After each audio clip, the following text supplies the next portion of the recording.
Today I'm talking about slave mindset and how we can come out of it. Before you start, don't forget to subscribe to my channel to stay tuned to all my posts. If there was a machine to produce slaves, just like how we have industrial machine to produce cars, branded shirts, smartphones and bottled drinks, imagine how would it feel? Well, you might be wondering that cannot be possibly true, isn't it? As a matter of fact, it is. The institutions and systems are producing more slaves and very less empowered people today.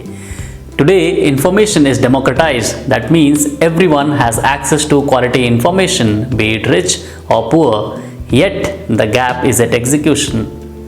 You can also term it as a state of information overload and execution gap. What if we are brainwashed to find happiness in ways that don't add a dime to our personal development? Answer these simple questions for yourself and be your own judge. What was your learning from the top business school course that you have done except from the certificate of completion? What percent of your saving habits or investing habits was taught in the institution you attended? What percent of your knowledge about the local laws and regulation comes from the institutions you attended? What percent of the concepts taught in the schooling days do you apply today? What percent of the concepts taught in your graduation do you apply today? What have you learned from a paid workshop that you have attended? I can go on and on about the current systems, yet to understand the heart of the problem, you must answer this one question.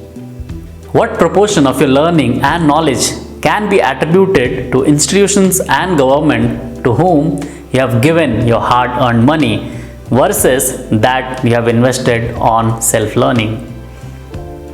These are some of the eye-opening questions which nobody would want you to focus on because then you wouldn't be a slave to the system. Here are some of the stats to help you understand the job market, which is an integral part of the slave producing system. Outlook published an article in March 24 with the headline, "Illiterate youth are more likely to be employed than graduates, women worst affected." Isn't this alarming? Companies want to hire people who will work without having a say. International Labour Organization ILO published a report on Indian employment rate, according to which 29% of the graduates are not employed compared to illiterate individuals at just 3.4%. Mint published another report in September 23 suggesting over 40% of the Indian graduates under 25 remain unemployed. I have added these links below for your reference as well. These metrics give some insight on the employment rate. However, in this vlog, I wanted to focus on the areas of life skills and how you can get better at that because nobody ever teaches that. Life skills is needed for people across all age groups, the premise of which is based on how you manage yourself. To do that, you must first understand how do you fit into the entire ecosystem as a citizen, as a community member, as an employed or unemployed worker, as a family member, and finally as self. Largely, people are dependent on the educational institutes, government to tell them what to do, to be shown the way. Yet, every great leader made his own way based on self-learning.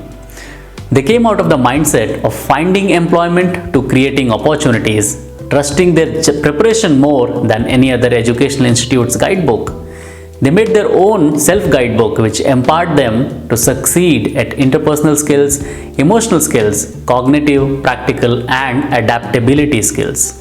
Sadly, these life skills are never really taught in any institution, and if you don't master them, you will continue to follow everybody blindly. That too, being content and satisfied with the fake world that is created for you to continue to be their slaves. A normal person finds happiness today after having bought a beautiful house on an EMI for 20 to 30 years. The installment amount can be anywhere between 10k to 100k per month. This is most trending to become a slave of the system, a slave of the banks. What if you try to understand how banks made their money? Let us decode that a little. There are two primary sources in which a bank makes money, either through interest or through investment. If you deposited 1 lakh rupees today in the bank, Banks could legally multiply it to 4 to 5 times in no time. Your friend applies for a 1 lakh loan to renovate his parking lot. The bank gives him the amount that you had deposited on an interest plus collateral. So 1 lakh becomes 2, and when the contractor to whom your friend pays for the work, he deposits it back to the bank, it becomes 3, and so on and so forth. The credit card that you use comes at an interest of approximately 45% per annum, and a lot of people do not even know that, whereas the personal loan is given at an interest of 10 to 14% per annum. So back to the monthly installments, the same 20k deposited in a decent fund can give you approximately around 3 crore in 20 years and 14 crore in 30 years. You can make the choice to be either financially free in 20 years or to live a life on loan. Other ways to find happiness is with possession of cars, gadgets, partying, or other such indulgences of life. Whereas you can train your mind to find happiness in ways beyond that. Maybe doing what you are passionate about can give you financial freedom along with a state of happiness. Work on these 5 life skills to stay away from slave mentality. Number 1. Interpersonal skills. This is your ability to communicate your point across effectively. That is nothing but your effectiveness with others. Your effectiveness also depends on the type of people you interact with. You will meet multiple types of people. There will be someone who will be hugely incompetent, living in a paradise of know-it-all. Someone will be highly competent yet curious to improve. Some will be those who are least bothered about anything at all except themselves. The first people are those who pass judgments first from their limited mindset of I know it all.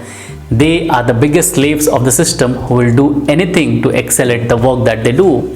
They will mostly be extroverts, doing a lot of talking since they have a point of view which they strongly feel is right, because of which they cannot hear what others have to say. Your interpersonal effectiveness with those set of people will always be minimal. You cannot empower those who will do anything to continue to be the slave of the system. They operate from the mindset that since this has been happening from before, that is the only right way. This mindset strangulates any little curiosity that they might have had. They are also masters at generalization. Generalization is when people look at the situation from only one lens based on their experience. They talk about empathizing but don't understand it means to listen first to the other person's perspective. The second type of people who are highly competent, curious and filled with humility, these type of people influence positively whomsoever they meet. These are those people who are the most trusted because of who they are, because of their down-to-earth nature. They are closest to breaking the slave-producing system, and the only catalyst they need is their intent.